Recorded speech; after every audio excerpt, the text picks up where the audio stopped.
Oi, eu sou Paula Toledo, sou coordenadora do Colégio Família Maktub, do Sistema Objetivo, e eu vim responder algumas perguntas para que as meninas apresentem o trabalho delas. Primeira pergunta: quais são os sinais de alerta precoces de autismo que os pais devem observar? Um dos principais motivos de surgir um alerta nas famílias e que elas podem observar atraso na fala. Quando a criança demora muito a falar, demora muito a se comunicar, geralmente os pais já ficam em alerta e pedem uma opinião profissional. Talvez um pediatra possa já visualizar essa situação, ou um fonoaudiólogo. Muitas vezes na escola, os profissionais da escola já podem indicar para os pais aquele atraso na comunicação. Outro ponto também que a gente pode perceber é na interação social. Então, a criança prefere brincar sozinha, prefere estar sozinha do que estar no meio das outras crianças, não tem iniciativa de poder se integrar naquele grupo, fica sempre esperando, é bem passiva na parte da interação. Um outro ponto que a gente pode observar, que as famílias relatam bastante, também é um dos pontos que a gente vai percebendo e pode ser um indicador de autismo, é um fraco contato visual. Então a criança não faz contato visual, não atende quando é chamada, ela fica como se fosse no mundinho dela, não faz aquela interação que normalmente as crianças fazem.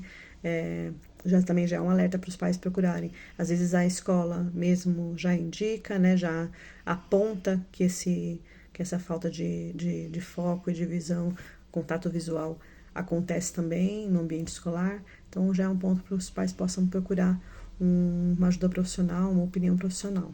A criança apresenta também falta de balbucio social. O que é isso? Não imita sons de animais, sons das pessoas mesmo, musiquinhas que às vezes aprende quando é bem pequenininho, que a criança vai tentando imitar, não acontece nesse quadro. Também acontece um uso limitado da comunicação, parte de gestos, Então, não aponta, não acena, é alheio a esses estímulos, pode também ser um sinal de alerta. Também o que pode acontecer é um interesse excessivo por algum assunto, um hiperfoco que a gente chama. Então a criança fica muito ligada a um determinado objeto, a um determinado assunto, e tudo gira em torno disso. Também pode ser um indicador, A gente pode também perceber uma ecolalia. Então a criança repete muito o que você fala. Então você pergunta: como foi seu dia? Ela responde: dia. Ou como foi seu dia? Repete a frase, em vez de responder. Então não tem uma função, a linguagem não tem uma função para ela social. Também acontece a hipersensibilidade sensorial, pode ser não gosta muito de som alto, ou de lugares com muita luz, ou às vezes é uma hipersensibilidade de paladar, de textura, que ela fica mais difícil para ela. Também pode ser um ponto que está ligado a um quadro de autismo. Na parte de brinquedos, quando a criança está começando aquela fase de brincar, então ela não faz um uso do brinquedo, um uso correto do brinquedo, então ela não tem função aquele brinquedo para ela. Então ela faz alinhamento de brinquedos, classificação por cores, uma coisa muito típica do autista. Segunda pergunta: quais são as estratégias mais eficazes para apoiar alunos com autismo na sala de aula? As principais estratégias que a gente pode usar, que pode facilitar o trabalho em sala de aula, é fazer uma antecipação do que vai acontecer. Então conversar com a criança sempre antes da atividade acontecer, antes do momento pedagógico acontecer, ou até do momento lúdico, para que ela esteja preparada para aquilo. Dar o tempo delas de fazer a atividade, então proporcionar à criança que tem autismo mais tempo para que ela possa fazer uma atividade mais tranquila. Também a gente tem que ser claro no comando que a gente vai dar, no que a gente quer, sem rodeios, falar certinho o que a gente precisa que aquela criança faça, para que seja mais fácil para ela. Uma outra estratégia que a gente faz e que funciona bastante é proporcionar uma rotina, uma rotina que seja objetiva, que seja funcional. e que a criança saiba exatamente o que ela vai fazer passo a passo. Relacionar essa rotina no começo do dia para que ela se sinta mais segura é um bom momento.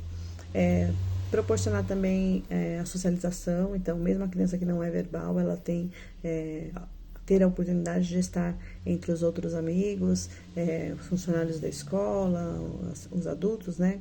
Que essa socialização possa acontecer, ela esteja inserida naquele ambiente de uma forma mais significativa para ela.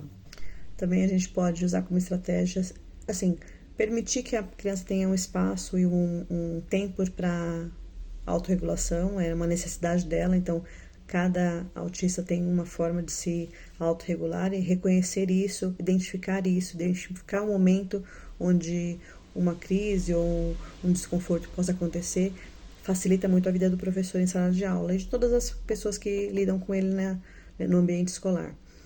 Proporcionar um ambiente tranquilo, né? Então a pessoa está sempre calma no comando da situação, sem nervosismo, e saber que ela tem o apoio ali de outros profissionais que possa atender e ajudar em um momento mais difícil. Terceira pergunta. Como a escola pode promover a inclusão de alunos autistas em atividades extracurriculares? A inclusão nas atividades extracurriculares, ela acontece como na atividade pedagógica também. Sempre proporcionando que a criança esteja inserida naquele ambiente, naquela atividade, se é uma atividade de capoeira, como acontece no colégio, ou uma atividade de dança, né? Uma atividade de música, para que ela possa estar naquele ambiente e que o profissional respeite o tempo da criança. Pode ser que ela faça a aula toda, pode ser que num outro dia ela faça só um pedacinho da aula, pode ser que ela no começo não queira entrar e depois ela interaja com os amigos naquele ambiente. Então, respeitar isso e para que ela fique tranquila, para que ela possa se sentir acolhida também. Quarta pergunta. Quais recursos e suportes estão disponíveis para os pais de crianças com autismo? Na parte de suportes e recursos para os pais, a escola tem uma parceria com a Clínica de Fonoaudiologia da doutora Elaine. Ela é uma profissional que vem ao colégio todo ano fazer uma triagem e esse olhar dela mais voltado para a parte clínica pode também ser um apontamento de uma possibilidade, né, de alguns indícios do autismo. Ela faz um acompanhamento semanal com as crianças que as famílias têm a disponibilidade e querem que a criança precisa participar, né, ela também tem na clínica dela outros tipos de atendimento, psicólogo. Então, essa parceria traz para a gente um apoio, um suporte muito bom, além das adaptações que as professoras fazem nas atividades. Então, elas estendem isso às famílias, mostrando como que deve ser feito em casa, como que deve ser direcionada aquela atividade. Acredito que esse seja o ponto principal nessa parte. Quinta pergunta. Como a escola treina seus professores para entender e atender às necessidades dos alunos autistas? Bom, a escola ela faz duas formações anuais, né? A formação, inclusive, no começo desse ano foi ligado a atendimento a crianças com autismo e com TDAH. Veio uma profissional, uma psicopedagoga, conversar com os professores, despertar essa sensibilidade, esse olhar mais sensível para esse fato. Então, a gente está sempre buscando novas visões e reportagens, artigos que acabam saindo em estudos no campo da vivência e do autismo. Então, a gente traz as professoras em reuniões pedagógicas, né, que acontecem quinzenalmente. Esses são os principais pontos, os principais momentos que as professoras fazem a conhecimento, a formação dentro do colégio. Fora isso, a maioria das nossas professoras já estão na área há muito tempo. Temos professoras que são formadas em psicopedagogia, professoras que são formadas na terapia ABA, Eu faço também, tenho formação de psicopedagogia, a direção também tem formação. Então, assim, temos profissionais que são capacitadas para que essa inclusão aconteça de fato. Além do nosso suporte que a gente vai buscando para aperfeiçoamento tanto profissional e para que isso reflita também no ambiente escolar. Sexta pergunta. Quais são os desafios mais comuns enfrentados pelos alunos autistas e suas famílias na escola e como a escola os aborda? Bom, nós somos uma escola pequena, então as dificuldades são mais fáceis de lidar, né? Acho que as famílias, a principal dificuldade é na segurança com o nosso trabalho. A partir do momento que eles estão seguros, fica mais fácil dessa troca, né? Entender como cada criança funciona, entender suas particularidades, para que sempre a gente esteja voltando o nosso olhar para a criança e para o que ela necessita. Então, acho que o desafio mais comum é nessa adaptação, né? Entender como a criança funciona, como cada família funciona, o que a família espera da escola, o que a escola espera da família, buscar essa parceria. A escola tem uma conversa, um diálogo muito próximo, muito íntimo com os pais, então eles estão sempre abertos a virem ao colégio, tirar suas dúvidas, passar as informações para a gente, e a gente também passar o dia a dia das crianças para eles. Geralmente isso é o que mais acontece com a gente na parte da adaptação. Depois que a criança está adaptada, já conhece o ambiente, já sabe lidar com suas particularidades, fica bem mais fácil essa interação no dia a dia. Sétima pergunta. Quais são as políticas da escola em relação à comunicação e colaboração com os pais de alunos autistas? Bom, a comunicação do colégio com os pais acontece como também acontece com os pais de crianças típicas, né? A gente tem uma proximidade muito grande com os pais têm o WhatsApp pessoal da coordenação e da direção, então qualquer comunicação que não seja não seja da sala, né, específica da sala ou do colégio, que for individualizado, a gente faz através desse contato de WhatsApp e está sempre aberto para que os pais também estejam passando todas as posições, todas as opiniões deles para a direção. Essa comunicação também acontece através do plano pedagógico individualizado, que a gente deixa claro, a gente faz a construção dele sempre no final de início do primeiro para o segundo bimestre. Na primeira reunião a gente já apresenta para os pais o PPI com os objetivos claros para aquele ano, então essa comunicação já começa aí com os pais entendendo quais são os objetivos que as crianças, que a escola está estimulando para que sejam alcançados, cada um na sua individualidade, sendo visto de uma forma bem única, e aí os pais vão entendendo um pouco como o colégio trabalha, então essa comunicação já começa aí, mostrando para os pais que a gente tem um programa específico para os filhos dela. E a comunicação mais pessoal mesmo acontece através de agenda, WhatsApp, né? Não tem uma política muito estabelecida, não. Como nós somos um colégio pequeno, é bem mais próximo esse contato com as famílias. Oitava pergunta. Como a escola trabalha em parceria com profissionais externos, como terapeutas ocupacionais e fonoaudiólogos, para apoiar alunos autistas? Bom, a gente tem, além do apoio da clínica da doutora Elaine, que pode estar sempre nos socorrendo quando a gente precisa de alguma informação e direcionamento em sala de aula, a gente também pede para que as famílias deixem sempre o contato dos terapeutas em clínica que elas fazem atendimento.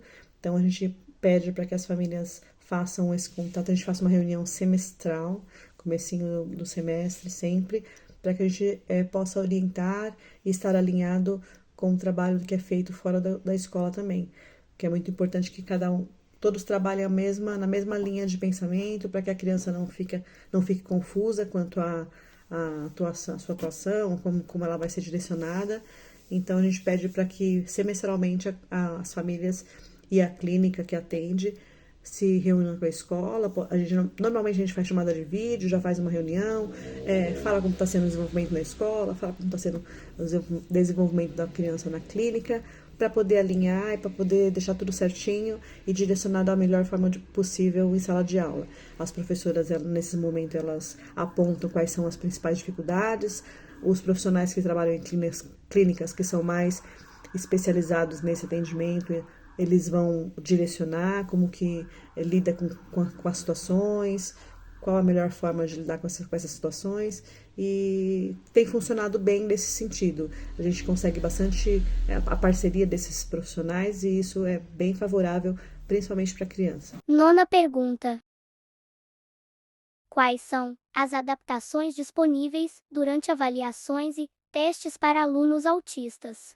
As adaptações em provas, em testes, acontecem de forma bem tranquila. A gente já direciona e já estipula no PPI como serão feitas essas adaptações, buscando aí então uma forma para que a criança atinja o objetivo proposto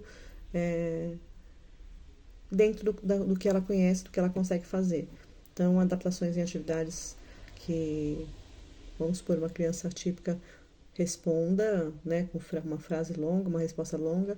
A criança autista tem a possibilidade de responder oralmente, caso seja o caso dela ser uma criança oral, né, que fale tranquilamente, que seja fácil para ela, ou através de adaptações de imagens, né, de correspondências de imagens, acontece bem tranquilamente nesse sentido.